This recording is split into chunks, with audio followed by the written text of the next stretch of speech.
Oi, gente! Sejam muito bem-vindas e muito bem-vindos a mais uma Crônica da Moda. A história de hoje é sobre um dos maiores designers da moda contemporânea, sem dúvida, um dos mestres da alta costura atual. Ele é responsável por alguns dos desfiles mais memoráveis que a moda já assistiu e que, sem dúvida, entraram para a história. No momento que parecia ser o auge da sua carreira, ele cometeu um erro terrível que o relegou ao ostracismo por alguns anos. Mas agora, ao que tudo indica, parece que ele está renascendo das cinzas. Na Crônica da Moda de hoje, eu vou te contar a história do polêmico, lendário e genial John Galliano. Mas antes de começar a história desse estilista absolutamente incrível, eu vou dar meu recadinho e o primeiro vai para você que quer aprofundar os seus conhecimentos em história da moda, cultura, arte e muito mais. Entre para a comunidade Crônicas da Moda que eu vou te ajudar. A comunidade Crônicas da Moda é o meu clube de assinatura, onde todos os assinantes ficam reunidos num grupo fechado comigo no Telegram e lá a gente troca muita informação, eu mando conteúdos exclusivos de moda que eu não compartilho aqui no YouTube nem nas redes sociais do Crônicas. São trechos de livros de moda, reportagens de revistas de moda atuais e antigas, análise de desfiles, análise de figurinos de filmes e séries. Tem muita coisa por lá e além de tudo isso a gente tem um encontro ao vivo toda semana, assim, uma live toda terça-feira às 8 horas da noite para a gente falar de algum assunto ligado ao mundo da moda. É sempre muito bacana porque é um momento de interação muito legal entre todos os membros. E se você não puder assistir a live ao vivo, não tem problema nenhum, porque ela fica gravada para você ver depois quantas vezes quiser. Então já vou deixar o link para você se inscrever aqui na descrição desse vídeo, porque quando acabar você clica se inscreve, porque ninguém se arrepende de entrar na comunidade Crônicas da Moda. Você vai viciar. E por favor, já vai deixando o seu like nesse vídeo, porque isso me ajuda muito a continuar aqui no YouTube contando as Crônicas da Moda para você. E se você ainda não é inscrito aqui no canal, já se inscreve agora, é só clicar nessa bolinha aqui embaixo, é super rápido e tranquilo. E não deixe de seguir o Crônicas da Moda nas redes sociais, no Instagram, no TikTok, que rola muito conteúdo por lá bom todo dia. Bom, John Galliano, por esse sobrenome, você já deve imaginar que ele tem origens latinas, né? Seu nome de batismo era Juan Carlos Antônio Galliano Guillén. Ele nasceu em 1960 em Gibraltar, filho de um pai gibraltino e de uma mãe espanhola. E vale lembrar que Gibraltar, apesar de estar na costa sul da Espanha, é uma possessão inglesa. Aos 6 anos, ele se mudou com a família para o subúrbio de Londres. Ele cresceu na capital inglesa e por isso mais tarde ele vai adaptar o seu nome de Juan Carlos para John. O jovem John Galliano, apesar de não ter muito contato com o mundo da moda, não conviver muito com aquilo, já era completamente apaixonado por esse universo. Enquanto os outros jovens dos anos 80 saíam às ruas para protestar contra o governo de Margaret Thatcher, contra as taxas de inflação, de desemprego, ele estava no seu quarto desenhando croquis belíssimos. Ele amava fazer isso. Tanto é que ele conseguiu reunir um portfólio e ele apresentou na Central Saint Martins, que é a maior escola de moda do mundo, e aos 20 anos ele conquistou uma bolsa de estudos disputadíssima lá. Se você já teve algum contato com o trabalho do John Galliano, uma peça de roupa, um desfile que você assistiu, algum conteúdo que você vê na internet sobre as criações dele, você sabe que ele tem uma veia artística e teatral bem grande. E para você ter uma noção, quando ele estava na faculdade de moda, o primeiro estágio que ele conseguiu foi como camareiro no National Theatre em Londres, ou seja, ele cuidava diretamente das roupas do figurino dos atores. Bom, na faculdade, John já era visto como uma grande promessa da moda, tanto é que o seu desfile de conclusão de curso, que era o seu TCC, foi assim uma coisa disputadíssima, todo mundo queria assistir. E o desfile de formação de conclusão de curso dele foi uma coleção batizada de Les Incroyables, que foi inspirada na Revolução Francesa e também no filme Napoleão, de Abel Gance, de 1927. Esse filme, gente, é mudo, em preto e branco, tem 5 horas de duração, mas é um verdadeiro clássico do cinema. É, assim, de fato, uma obra-prima. E a gente pode dizer que, assim, a figura do Napoleão Bonaparte, não só o do filme, mas também o Napoleão de verdade, o real, digamos que ele é um grande Uma grande inspiração para o John Galliano, essa coisa do homem grandioso, conquistador e ao mesmo tempo perturbado. Ele gosta disso. E essa primeira coleção trouxe ali muitas referências à moda do final do século XVIII, principalmente à moda masculina. Então a gente via ali aquelas casacas masculinas, as camisas brancas com golas de babados, né? E era tudo muito largo, tudo mais oversized para dar esse ar mais moderno, de street style.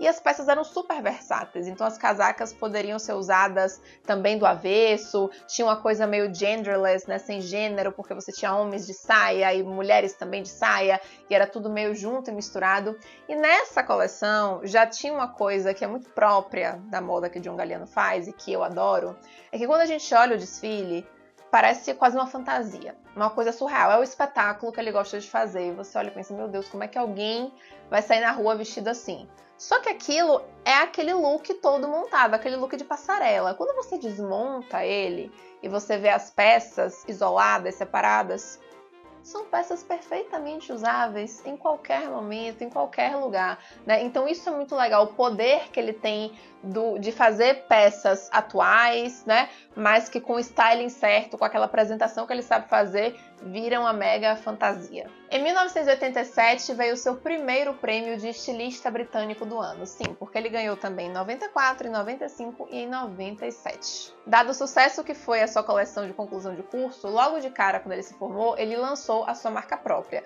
Só que claro que não é tão simples assim, né? Precisa-se de financiamento, de investimento para isso, e a Londres ali do final dos anos 80 era um péssimo lugar para isso. A Inglaterra estava mergulhada numa crise econômica, com desemprego, com a taxa de inflação altíssima.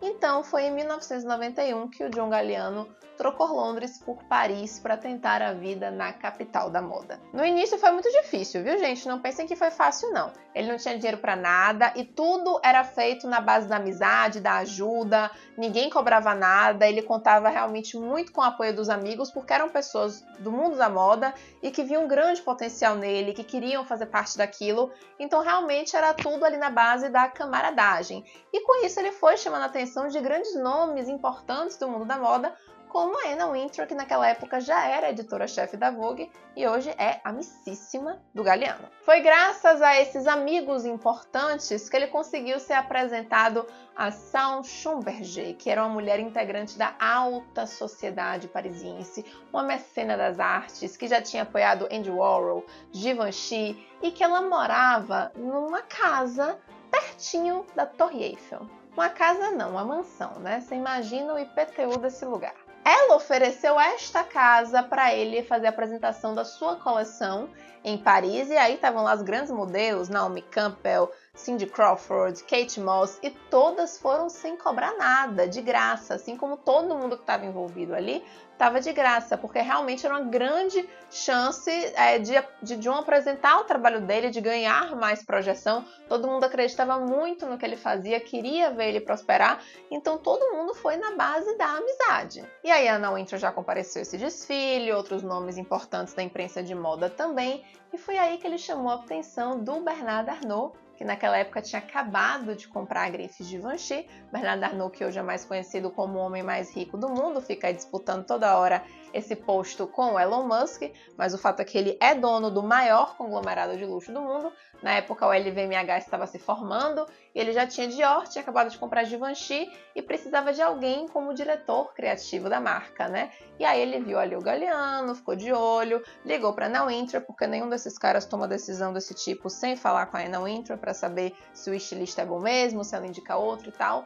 Ligou para ela, ela disse não, pode botar John Galliano, eu confio. Ele foi lá e contratou John Galliano para ser diretor criativo da Maison Givenchy, substituindo o próprio Hubert Givenchy, que ainda estava vivo, e na época que a Givenchy ainda fazia alta costura, isso era 1995. O fato é que o John Galliano ficou pouquíssimo tempo lá, acho que ele ficou menos de um ano, e ele próprio diz que sabia que aquela ida para a Givenchy era um teste para uma próxima oferta de trabalho que poderia ser maior. A verdade é que todo mundo sabia que ele tinha muito talento, mas o pessoal queria ver se ele ia dar conta de fazer uma alta costura. E ele deu. Na década de 90, a alta costura estava super perdida, em baixa, todo mundo achando que ia acabar, que aquilo não tinha mais sentido acontecer, né, já com Prêt-à-Porter tão pra frente, quem é que ia querer comprar moda feita sob medida, totalmente à mão, com todas aquelas pompas que a alta costura tem? E o John Galliano foi lá e ele botou a alta costura no prumo de novo, ou melhor não, no topo. E ele fez isso não só com aquelas roupas belíssimas, ele trouxe aquele glamour da alta costura, as roupas volumosas, esvoaçantes, encantadoras. Não era só a roupa, mas era também essa performance que ele fazia das modelos, né? Inclusive as modelos que já trabalharam com ele conta que como os desfiles eram temáticos, quando elas iam entrar na passarela, ele sussurrava assim alguma coisa tipo: você é uma princesa que está fugindo do castelo para fazer não sei o que, não sei o que. Ele contava meio uma historinha no ouvido delas para elas se inspirarem e entrarem performando de acordo com aquela história que ele estava ali contando naquele desfile. Bom, e aí logo depois do seu primeiro desfile de alta costura para Givenchy, ficou muito claro para todo mundo que ele era o homem certo para reviver a Dior, a icônica maison de alta costura francesa, a joia da coroa. E aí deu no que deu. Em 1996 ele mudou de emprego, mudou de marca, ele foi ser diretor criativo na Dior, substituindo o italiano Gianfranco Ferri e, respectivamente, ele foi substituído na Givenchy por Alexander McQueen. E aí, nesse momento, a Dior estava super em baixa. A Dior estava no momento de reestruturação, né? Ela precisava realmente de alguém que colocasse ela pra frente. A alta costura, então, coitada, nem se fala, já estava quase extinta. E aí o John Galliano não só chegou, como ele chegou a tempo de assinar a coleção que comemorava os 50 anos de aniversário da Maison Dior. E para completar esse momento triunfal dele, né, naquele ano, em 1996, o tema do Met Gala foi os 50 anos da Dior, né? O baile foi em homenagem à grife, e aí o John Galliano já compareceu, né, como novo diretor criativo, junto com a convidada de honra, que era ninguém mais, ninguém menos que Lady Di, né, usando um vestido Dior assinado por ele, que era um slip dress, um vestido tipo camisola azul marinho, e ela bem bonitinha segurando a sua bolsa Lady Dior, que, como sabemos, tem esse nome em homenagem a ela. O John Galliano passou ao todo 15 anos à frente da Dior. E olha, é difícil falar dos desfiles que ele fez para a marca. Eu acho que eu teria que fazer um vídeo aqui no canal só sobre desfiles de John Galliano na Dior, porque assim, eram coisas apoteóticas. Na Dior, ele encontrou o terreno perfeito para fazer tudo que ele imaginava, tudo que ele criava na cabeça dele ser verdade. Afinal, ele tinha uma grande grife, ele tinha dinheiro, ele tinha acessos, ele tinha tudo e aí não havia limites. Primeiro que os desfiles eram sempre um espetáculo. Inclusive, o pessoal que ia para os desfiles da Dior naquela época, jornalistas e tal, diziam, olha, a gente não vem nem pela roupa.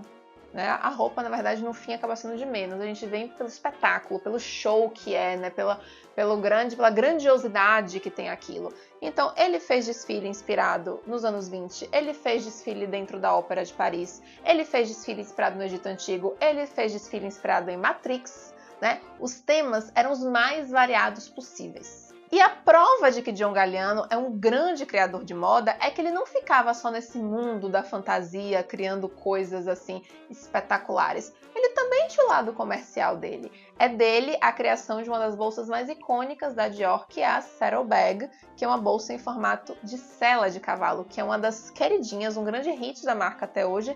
E é um grande hit da marca porque foi criada pelo Galliano, porque sim, existe isso. Existe a Dior, e as coisas criadas pela marca Dior, e existe a Dior de John Galliano. É uma coisa específica. A Saddlebag não é a bolsa da Dior. A Saddlebag é a bolsa da Dior de John Galliano, sabe? Então, tem tudo isso acontecendo. E aí parece tudo muito lindo, tudo muito maravilhoso, tudo um sonho, mas sempre tem o lado B da história, né? Esse período que o John Galliano estava na Dior, quando ele entrou no final dos anos 90, especialmente no início dos anos 2000, foi um momento bem particular, né? Porque a gente estava vendo o boom do mercado de luxo acontecer. Os conglomerados de luxo tinham se formado ali ao longo da década de 90, iam comprando as marcas. Essas grandes maisons de moda, que muitas antes eram negócios familiares, né? Onde tudo era resolvido de forma mais simples, menos burocrática, onde havia um tempo para tudo, né? Era o tempo da arte. Agora isso não existe mais. É o capitalismo na veia, na sua versão mais potente. Os grandes empresários querem resultado, querem transformar as grifes em coisas apoteóticas, querem lucros exorbitantes. E o Galliano fez isso. Só para vocês terem ideia, palavras do próprio Bernard Arnault. Quando o Galliano entrou, as vendas da Dior cresciam 50% a cada semestre. Não é a cada ano ano não, é a cada semestre. E por conta de tudo isso, de todo esse boom do mercado, a mediatização em torno das marcas, especialmente em torno do diretor criativo, era muito grande. Então, só para vocês terem ideia, ao fim de cada desfile, o Galliano tinha que voltar para o backstage para dar entrevista para 1 milhão de jornalistas que estavam lá esperando ele. Isso não acontecia só com o John Galliano, não, tá? Acontecia com o Marc Jacobs, que estava na Louis Vuitton, acontecia com o McQueen, que estava na Givenchy, com todo mundo. Era um padrão na época. E aí, depois do desfile, eles tinham uma série de eventos para comparecer, jantar com não sei quem, almoço, café, tinha uma agenda assim social para cumprir, junto com as coleções que tinham para entregar, que era assim, não dava para fazer tudo. Ter um burnout aí nessa situação era tipo o mínimo. E no caso do Galliano, vale ressaltar que ele não só comandava criativamente a Dior, mas também a grife própria dele, a John Galliano. Sim, ela não morreu não nesse tempo. Quando ele foi para a Givenchy e posteriormente para a Dior, o LVMH comprou uma parte minoritária da grife dele e ele continuava criando para lá. Ele criava, gente, cerca de 32 coleções por ano, porque era ele para fazer tudo. Na Dior ele tinha 2 coleções de prêt-à-porter feminino, 2 coleções de alta costura, aí vinha uma coleção resort, o pré-fall, tinha toda a linha de acessórios, bolsa, sapato, alta joalheria, aí do lado dele ele tinha a mesma coisa e ainda tinha as coleções masculinas que ele também fazia, ou seja, era um caos. Quando a gente pensa no cenário de hoje, é bem diferente. Se a gente olhar para a Dior atual, a gente tem a Maria Grazia, que é a diretora criativa, e ela assina o prêt-à-porter feminino, a alta costura, ela assina os acessórios também femininos, e é isso. Aí você tem o Kim Jones, que comanda a Dior masculina, é outra pessoa. Aí você tem outra pessoa também para comandar a alta joalheria da grife. Então é muito mais dividido e até a exigência de mídia é um pouco mais controlada, no sentido de que ninguém precisa sair correndo do desfile para dar entrevista, para fazer isso, para fazer aquilo, não. As entrevistas com os diretores criativos existem, mas elas são agendadas, elas são feitas de uma forma um pouco mais organizada, para que não fique tão caótico como antes, porque inclusive se viu ali que muitos desses grandes designers não aguentaram o tamanho da pressão que era e muita gente quebrou emocionalmente falando. O John Galliano, inclusive, enfrentou graves problemas com álcool e drogas, né? E assim, o fato também dele estar naquela superposição de poder na Dior e estar fazendo muito sucesso, misturado aos vícios, né? Deu a ele... colocou ele num alter ego muito maior do que ele já tinha. Então, já nos seus últimos desfiles para a grife, ele já entrava desfilando também, né? Ele não tinha aquela postura do diretor criativo que entra no final para dizer oi, para agradecer. Não, ele se incluía no desfile. O último look era ele desfilando. E ele entrava assim também com os looks mais arrebatadores possíveis, né? O que era muito bacana, considerando que é muito diferente um diretor criativo fazer isso, mas também você via que havia traços ali de um certo desequilíbrio. E aí o mundo dele desmoronou quando, em 28 de fevereiro de 2011, circulou um vídeo dele na internet, onde ele estava num bar em Paris e ele diz frases antissemitas, frases como "eu amo Hitler", direcionada para uma pessoa, e antissemitismo na Europa é crime, né? Apologia também ao nazismo é crime.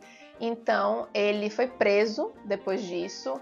E é claro que no dia seguinte à sua prisão, a Dior demitiu ele pouquíssimas semanas antes da apresentação do desfile de outono e inverno 2011 e 2012. Ano passado foi lançado um documentário sobre ele, chama High Low John Galliano, que está disponível no MUBI. Eu super indico que vocês assistam, porque é um documentário maravilhoso, onde mostra não só como foi a carreira dele, né? Como foi o início, como foi o seu período na Givenchy, na Dior, como foi lidar com todo esse caos, com toda essa exigência que se tinha dele, como ele chegou até esse ponto dos vícios, como foi o escândalo quando aconteceu, que foi algo assim, numa proporção enorme, né? E também tem uma parte muito legal do documentário que mostra a redenção dele, né? Ele passou alguns anos se tratando, né, em centros de reabilitação. Ele respondeu na justiça pelo que ele fez, né? E aos poucos ele foi tentando retomar a vida dele, mas principalmente tentando se desculpar, pedir perdão a quem ele tinha ofendido e também entender a dimensão do que ele tinha dito, né? Então, assim, o documentário é muito bacana porque mostra isso, né? Ele indo falar com pessoas judias, com rabinos, alguns querem receber ele, outros não, né? Então mostra esse processo de redenção e de entendimento dele, que é muito interessante. Em 2014, ele conseguiu voltar ao mundo da moda, assumindo a direção criativa da Maison Margiela, muito graças a Anna Wintour, que, como eu falei, é uma grande apoiadora e amiga dele, então fez todo o esforço, todo o empenho para ele voltar para o mundo da moda. Claro que a Maison Margiela nem se compara a Dior, apesar de fazer alta costura também, é uma grife muito menor, com muito menos importância e tamanho, né? E imaginar para o topo onde ele teve, caso nada daquilo tivesse acontecido, ele poderia estar em outro lugar hoje, né? Mas ele foi na Maison Margiela, foi retomando o trabalho dele e hoje, né, já 10 anos depois dele ter assumido esse cargo, a gente vê cada vez mais e mais pessoas elogiando o trabalho dele, falando, e a gente vê ele se mostrando mais. O último desfile de alta costura que ele apresentou, que foi no início desse ano, foi um desfile assim arrebatador, que todo mundo comentou, onde ele estava trazendo o seu melhor, a sua versão teatral, espetacular, que combina muito com a grife Maison Margiela. Então, assim, agora com certeza ele está num processo de renascimento das cinzas depois de todo esse... enfim, essa turbulência que ele passou. E é isso, eu espero que vocês tenham gostado. Tinha muito tempo que eu queria contar a história do Galliano aqui pra vocês, mas eu estava esperando primeiro assistir o documentário, então eu super indico que vocês assistam. É um documentário muito interessante. Inclusive, quem quiser saber mais sobre a Dior, tem vídeo aqui no canal contando a história do Christian Dior, e também tem um vídeo falando sobre as eras da Dior, porque já se passaram 7 diretores criativos por essa marca, né? Então tem muito o que falar, e esse vídeo das eras eu falo de cada diretor criativo que passou e qual foi a marca que eles deixaram na grife. Eu espero que vocês tenham gostado e até a próxima Crônica da Moda. Um beijo!